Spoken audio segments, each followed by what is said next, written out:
in search of brighter days.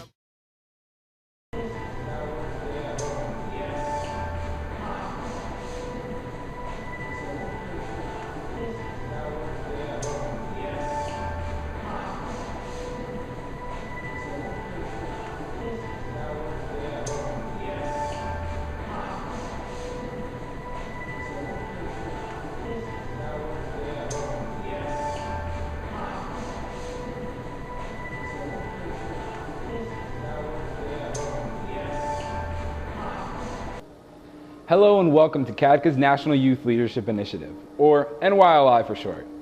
We're very excited to be working with you over the next couple of days. Ultimately, we're all here for the same reason.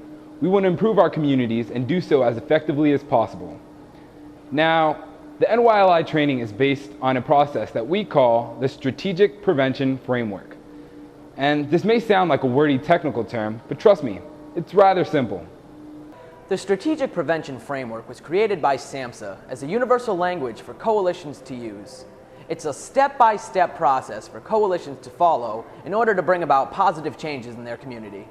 Let's take a look at the Strategic Prevention Framework.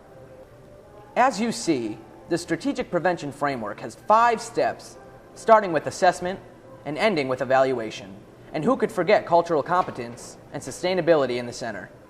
These terms may not sound too familiar, but in reality, most coalitions have already used this process without even knowing it. The first step, assessment, is when coalitions define their community and identify community problems. They gather and look closely at data and ask the community questions about substance abuse and other problem behaviors to determine what's the problem. Once we've performed an assessment, we move on to step 2, capacity. This is where we look at our community's resources and identify what we have available to deal with the problem. Capacity can be in the form of people, places, and programs, and so much more. I like to think of capacity as a toolbox. We should examine our tools in our toolbox and what they can be used for. Also, if we don't have a particular tool, we should find out how to get it. Step 3 is a word you should all be familiar with. Planning. Planning is when we develop a strategy. We decide how are we going to use our tools to combat the problem. It's important to outline what every single member in your coalition has to do and by when they have to do it. After all, coalition work is about teamwork. Step 4 is implementation.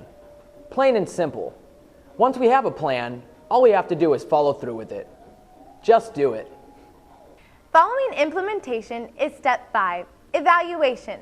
This is where we look back at all we did and figure out whether it was successful and whether or not we accomplished our goal, and if we should do it again. Evaluation helps us determine what works versus what doesn't. And now for sustainability and cultural competence. They are in the center because they are not steps. They are important characteristics of every successful coalition. Coalitions must be sustainable. We must constantly ask, does what we're doing make sense in the long run, and can we keep it up? Doing so helps your coalition stay strong and continue to have a purpose.